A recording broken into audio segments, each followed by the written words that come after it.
अस्सलाम वालेकुम। तो आज हम अपना टॉपिक स्टार्ट करेंगे, book international system of units. Topic को स्टार्ट करने से पहले हमें ये जानना ज़रूरी है कि यूनिट्स की ज़रूरत हमें क्यों पड़ी। ठीक है, यूनिट्स हमें कहाँ इस्तेमाल कर सकते हैं, क्यों ज़रूरत हमें इनकी पेश है। तो एक एग्जांपल देता हूँ आपको। फॉर एग्जांपल हम जाते हैं किसी भी दुकान पर, फ्रूट्स वगैरह की दुकान पर चले जाते हैं, बनाना या सेब वगैरह लेने चले जाते हैं। तो हम उन्हें जाकर अगर ऐसे कह देते हैं कि भाई भाई हमें 5 एप्पल दे दो, तो सुनने वाला भी देखें ये ठीक इन्फॉर्मेशन नहीं हमने प्रोवाइड की उसको कि 5 एप्पल दे दो। ये इन्फॉर्मेशन गलत होगी। हमारे पास प्रॉपर इन्फॉर्मेशन जो होगी वो ऐसे होगी कि अगर हम एप्पल लेने गए हैं तो जो कंप्लीट इन्फॉर्मेशन होगी वो ऐसे होगी कि हम उसे कहें कि हमें 5 kg एप्पल दे दो। यूनिट का इस्तेमाल होगा ना। अगर हम यूनिट के बगैर बता रहे थे तो हमें मुश्किल का सामना हो रहा था। ठीक है, इधर यूनिट जब हमने प्रॉपर बता दिया तो उससे भी समझने में आसानी हुई, जिसकी वजह से हम मुश्किल से बच गए।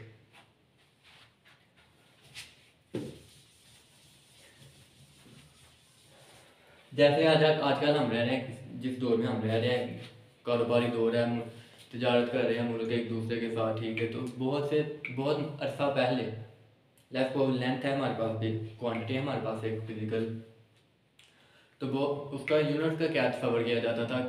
किसी इलाके में मिलीमीटर तस्वर किया जा रहा था, किसी में मीटर तस्वर किया जा रहा था। तो अगर यहाँ मीटर तस्वर किया जा रहा है तो उधर मिलीमीटर तस्वर किया जा रहा है। तो जब ज़ाहिर अगर हम एक चीज़ को दो डिफरेंट पहलुओं से देखेंगे तो हमें मुश्किल होगी। ये वैसे ही हो गया ना कि अगर हम इधर सेब को एप्पल कह रहे हैं पाकिस्तान में, और इधर इंडिया में सेब को हम बनाना कह रहे हैं, तो सॉरी जोक का पार्ट, लेकिन यही सीन था कि लेंथ को इधर मीटर एंड इधर मिलीमीटर वगैरह यूज़ कर रहे थे, जिसकी वजह से बहुत परेशानी का सामना था। तो इसी सारे नुक्ते नज़र को पेश नज़र रखते हुए 1960 में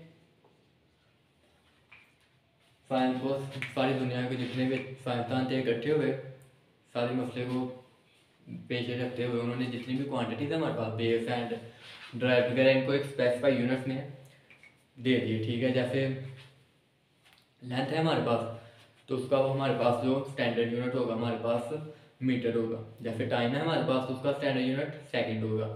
तो ऐसे हम जैसे तजारत हो रही होगी तो ठीक है, अगर हम इधर भी लेंथ को मीटर कह रहे हैं उधर भी मीटर कह रहे हैं तो हमें मुश्किल नहीं होगी कोई भी।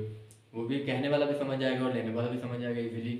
तो टाइम को अगर सेकंड वगैरह में करेंगे तो वो भी ईजिली हो जाएगा। तो इसीलिए तमाम क्वान्टिटीज़ को उनका यूनिट से स्पेसिफाई कर दिया गया कि अगर हमने लेंथ को बताना है तो हम मीटर वगैरह में बताएंगे, नॉट के मिलीलीटर में, मीटर में सॉरी। अगर टाइम है तो उसको हम सेकंड में बताएंगे। टाइम का standard unit second and length का मीटर।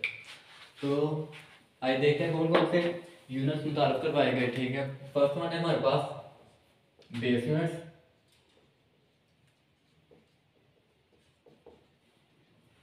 सेकंड है हमारे पास सप्लीमेंट्री यूनिट्स,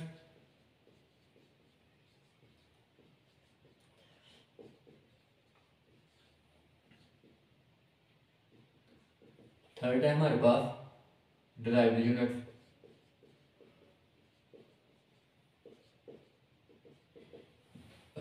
तो ये तो डिराइव्ड में हमने सुना हुआ है। ठीक है, डिराइव्ड क्वांटिटीज भी हमने पिछले लेक्चर में पढ़ी थी, बेस क्वांटिटी भी हमने पढ़ी थी, लेकिन ये जो सप्लीमेंट्री है ये हमारे ध्यान में आया कि ये सप्लीमेंट्री यार क्या आ गया इधर।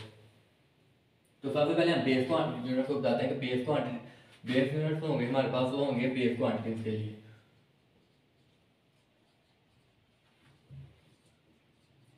ठीक है, और डिराइव्ड यूनिट्स होंगे हमारे पास डिराइव्ड क्वांटिटीज के लिए।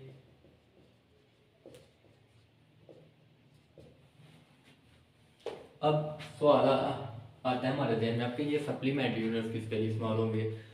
ये तो नया टॉपिक आ गया है। ठीक है, तो एक एग्जांपल देता हूँ मैं आपको। ठीक, फॉर एग्जांपल एक कार है मूव कर रही है,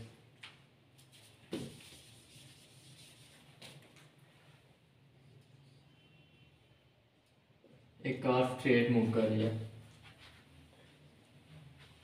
तो उसमें जो रोमा होंगे फॉर एग्जांपल एक्सेलरेशन, मोमेंटम, वगैरह चेंज हो रहा है, तो अगर वो लीनियर उसमें जो तब्दीली रूनुमा होगी वो लीनियर होंगी, अगर वो लीनियर होंगी तो देन हम ड्राइव यूनिट का इस्तेमाल करेंगे। इन दिस केस हम ड्राइव यूनिट से इस्तेमाल करेंगे।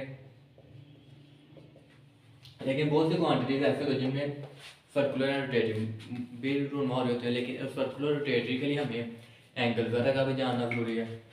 तो इसके लिए हमें एंगल वगैरह के बोर्ड भी जानना जरूरी है। तो देन हम इधर आएंगे बेस यूनिट्स जो हैं एंड ड्राइव यूनिट्स जो हैं, हम एंगल्स के रिलेटेड कोई सही इंफॉर्मेशन प्रोवाइड नहीं करते, तो इसलिए सप्लीमेंट्री यूनिट्स का इंक्लूड किया गया। तो सप्लीमेंट्री यूनिट्स इसलिए इस्तेमाल किन के लिए, फॉर जियोमेट्रिक क्वांटिटीज के लिए। बेस यूनिट हमारे पास क्या है, बेस, ड्राइव से हमारे पास ड्राइव क्वांटिटीज, और सप्लीमेंट्री यूनिट हमारे पास होंगे जियोमेट्रिक क्वांटिटीज के लिए।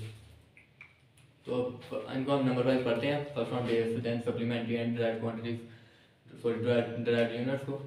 फर्स्ट वन है हमारे पास बेस यूनिट। जब हम बेस यूनिट को इधर बयान करने लगे हैं तो हम बेस क्वांटिटीज को भी इधर डिस्कस करेंगे। फर्स्ट वन हम लेंथ को डिस्कस करते हैं। लेंथ है हमारे पास, तो इसका यूनिट हमारे पास क्या होगा, मीटर। इसका सिंबल होगा हमारे पास m। देन सेकंड वन हम इधर डिस्कस कर लेते हैं अबाउट मैथ।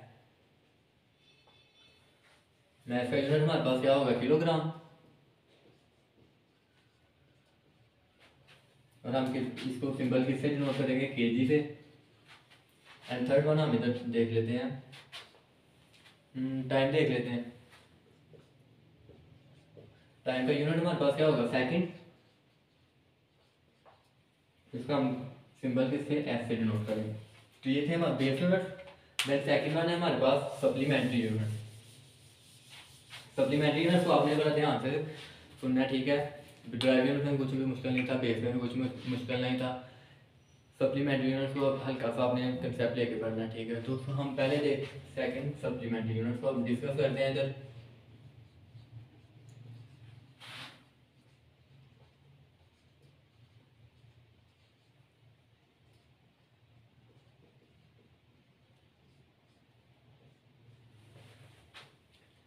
सप्लीमेंट्री एंगल, ठीक है, डिस्कस कर। तो जब हमारे जहन में एंगल का लफ्ज आ जाएगा तो हम डिग्री वगैरह हमारे जहन में आएगा, ठीक। लेकिन इस एंगल को डिग्री का यूनिट सबर नहीं किया गया उस दिन, तो इधर हम डिग्री को डिस्कस नहीं करेंगे। तो angle divided into, angle is plane angle and solid angle.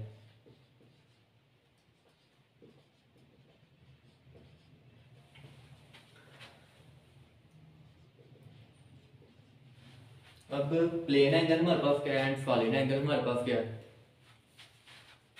Plane angle हमारे पास होगा बारी के टू डायमेंशनल एंगल, मतलब जो टू डायमेंशनल होंगे वो प्लेन एंगल होंगे एंड जो थ्री डायमेंशनल होंगे वो सॉलिड एंगल होंगे। प्लेन एंगल टू डायमेंशनल होंगे एंड सॉलिड एंगल हमारे पास थ्री डायमेंशनल होंगे। देन हम इधर देखेंगे इनका यूनिट क्या है, ठीक है। प्लेन एंगल का यूनिट हमारे पास होगा रेडियन, और सॉलिड एंगल का हमारे पास होगा स्टीरेडियन। एंगल को हमने इधर डिवाइड किया प्लेन में एंड सॉलिड एंगल में, ठीक है। प्लेन एंगल हमारे पास टू डायमेंशनल थे, तो सॉलिड एंगल हमारे पास थ्री डायमेंशनल थे, ठीक है। प्लेन एंगल का हमारे पास यूनिट क्या है, रेडियन, एंड सॉलिड का क्या है हमारे पास स्टीरेडियन। तो अब हम इनके यूनिट को डिस्कस करते हैं कि रेडियन क्या है और स्टीरेडियन क्या है।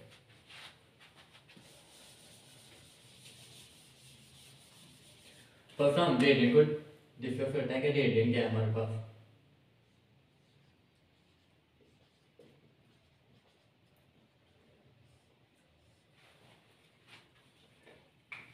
लेट्स पूरा सर्कल ड्रा कर लेते हैं, ठीक है।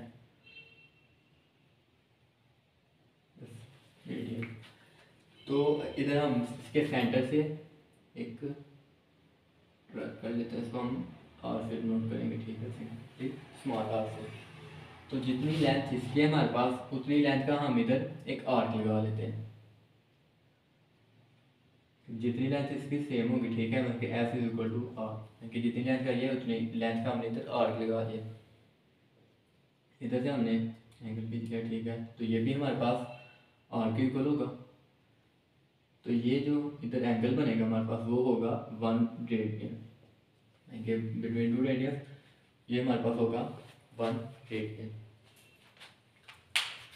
मैं पहले हमने एक सेंटर से लाइन कीजिए जिसको हम आर, ठीक है, इधर से हमने इसकी जितनी इसकी लेंथ है उतनी लेंथ का एक आर्क लगा दिया, मैं इधर लाइन लगा दी जितनी length S is equal to R. Then इधर हमने नोट कर लिया इसकी लेंथ सेम है, इसको भी हम आर से नोट करेंगे। फिर इधर जो एंगल बन रहा है वो हमारे पास होगा 1 रेडियन। आगे होगी अंडरस्टैंड। देन हम डिस्कस करते हैं अबाउट 3 रेडियन।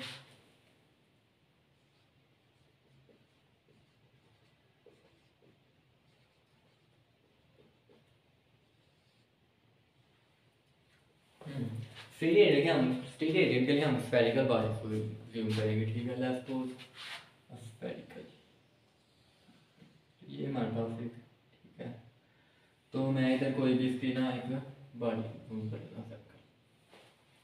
तो ये जो इसके सेंटर पर एंगल बना दें,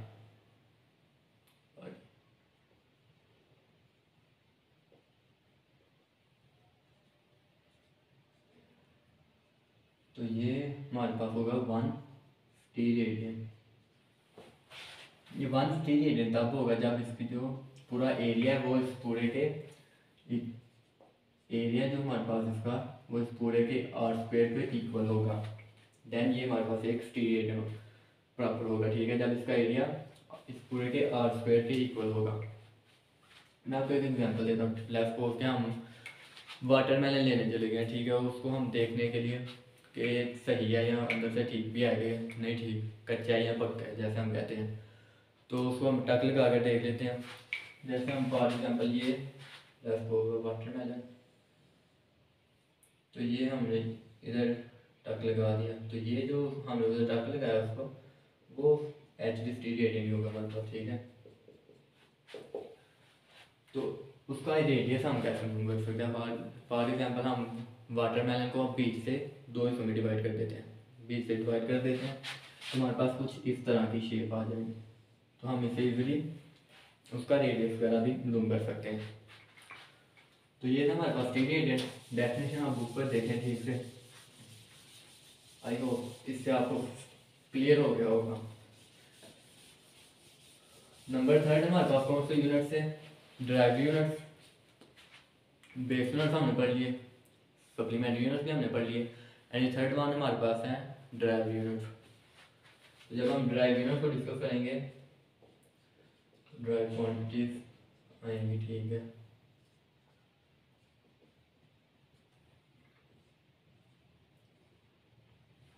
फर्स्ट हम इसको अज्यूम कर लेते हैं, let's suppose force, let's suppose force हमारे पास क्या होता है, हमारे पास एम ए, एम को हमने एम मैथ, एम किसका सिंबल है, ठीक है, मतलब एम मैथ है हमारे पास, ठीक है, मैथ किलोग्राम इसका यूनिट है, ठीक है, सॉरी किलोग्राम इधर आ गया, ठीक है। अब एक्सेलरेशन हमारे पास क्या होता है, ठीक है, एक्सेलरेशन बेसिकली हमारे पास होता है v ओवर टी, वेलोसिटी हमारे पास क्या होता है d over T D over T square, जिसमें हमारे पास क्या होता है, ठीक है, मीटर, टाइम में क्या होता है तो यू पर मीटर पर सेकंड, तो इधर हम लिख लेंगे मीटर पर सेकंड स्क्वायर। तो इसको हम ऐसे भी लिख सकते हैं 1 न्यूटन। ये हमारा फोर्स होगी 1 न्यूटन। फर्स्ट हमने फोर्स को ध्यान कर लिया, देन हम सेकंड इधर हम वर्क को ध्यान करते हैं, ठीक है। वर्क का हमारे पास क्या फॉर्मूला था, work is equal to F dot D, force on गया, ठीक है, न्यूटन, जिस टाइम मीटर हमारे पास है न्यूटन मीटर, तो वर्क हमारे पास आ जाएगा न्यूटन मीटर। लेकिन हम इसको न्यूटन मीटर ऐसे नहीं लिखेंगे, हम इसको जूल भी लिख सकते हैं, ठीक है, JOUL। तो जूल को हम कैपिटल J से डिनोट करते हैं। एंड थर्ड वन हम इधर पढ़ लेते हैं, पावर। पावर का क्या था हमारे पास, W/T,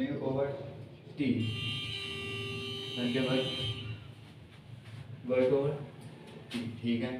वर्क हम इधर पढ़ा क्या हमारे पास, जो टाइम का हमारे पास क्या था, सेकंड, तो जब होगा तो हमारे पास आ जाएगा जूल पर सेकंड। पावर हमारे पास आ जाएगी जूल पर सेकंड। वर्क हमने क्या कर दिया, जूल। तो आज हमने तो इतना ही था, ठीक है, बाकी आज के लिए इतना ही था, ठीक है। नेक्स्ट आज हमने पढ़ा है basic units, drive units and supplementary units, unit के मेजर के ऊपर ही, ठीक है। तो नेक्स्ट वीडियो में हम नेक्स्ट ऐसे के साथ हाजिर होंगे, तब तक के लिए अपना ख्याल रखें। अल्लाह हाफिज़।